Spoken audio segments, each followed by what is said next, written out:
Welcome back to school. We know that going back to school can be an exciting time, but it can also be a little nerve-wracking. Will you pass your classes? Will you make new friends? Will you get all the answers right in the big science test coming up?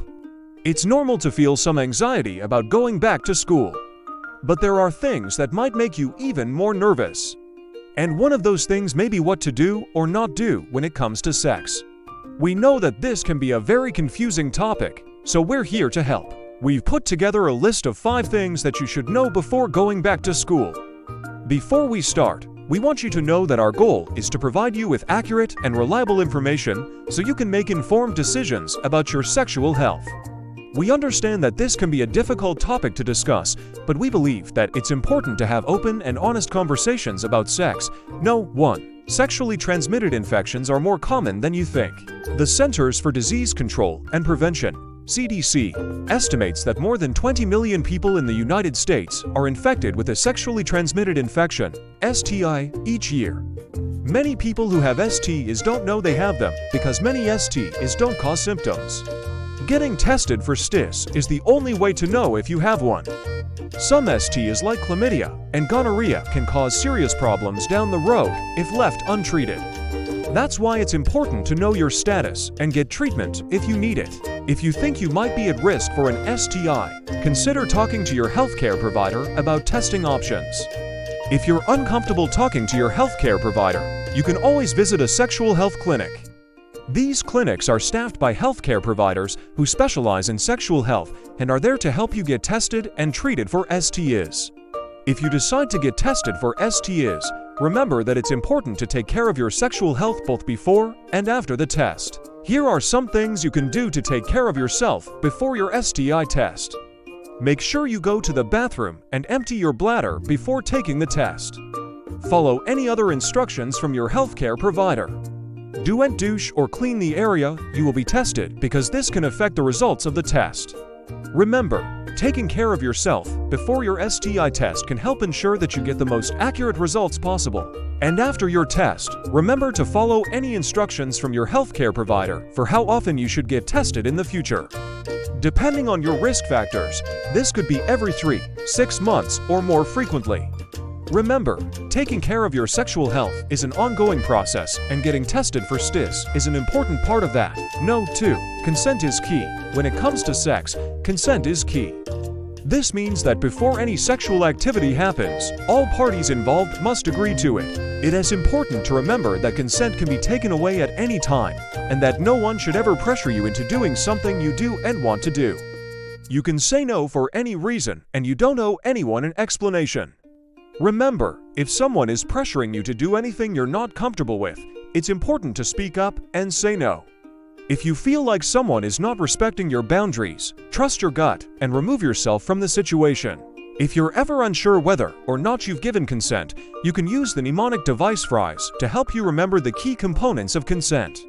F stands for freely given, meaning that consent should be given freely without any pressure or coercion. R stands for reversible, meaning that consent can be taken away at any time without any pressure or coercion.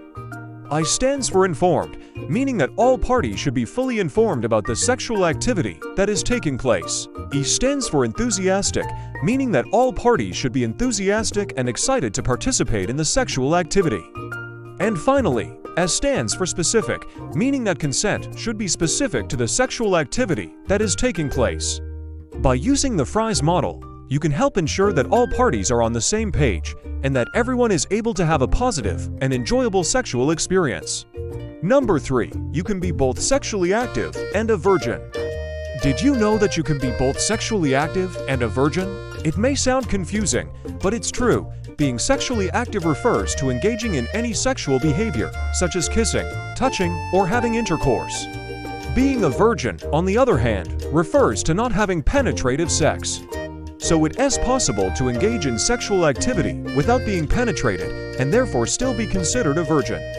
Some people choose to remain virgins for personal, religious, or cultural reasons.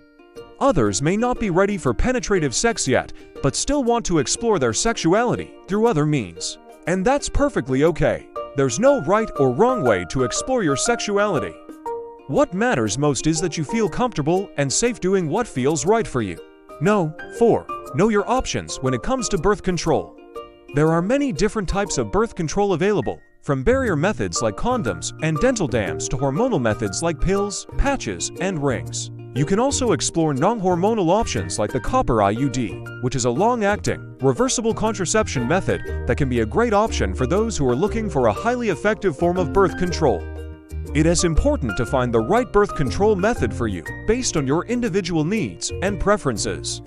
Talk to your healthcare provider about your options and weigh the pros and cons of each to decide what is best for you. Here are some questions you can ask yourself to help you decide what type of birth control method may work best for you. How effective do you need the contraception to be? Are there any side effects that you're concerned about?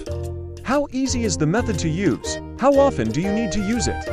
Do you want a method that is reversible, or are you sure that you don't want to get pregnant? Remember, choosing the right birth control method is an important decision. Take your time, do your research, and talk to your healthcare provider to find the best option for you. 5. Communication is key to healthy relationships. Communication is key to healthy relationships. This means being honest and open with your partner about your needs and boundaries. It is important to remember that everyone is different and what works for one person may not work for another. So it is important to communicate openly and honestly with your partner to find out what works for both of you. Here are some tips for communicating effectively with your partner about sex. Take the time to get to know each other and establish a level of trust before jumping into sexual activity.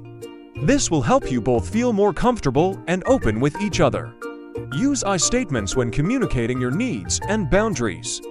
This will help you express yourself without blaming or shaming your partner. Be respectful and empathetic towards your partner's needs and boundaries. Remember that they may be different from your own, and that's okay. Be willing to compromise and find solutions that work for both of you.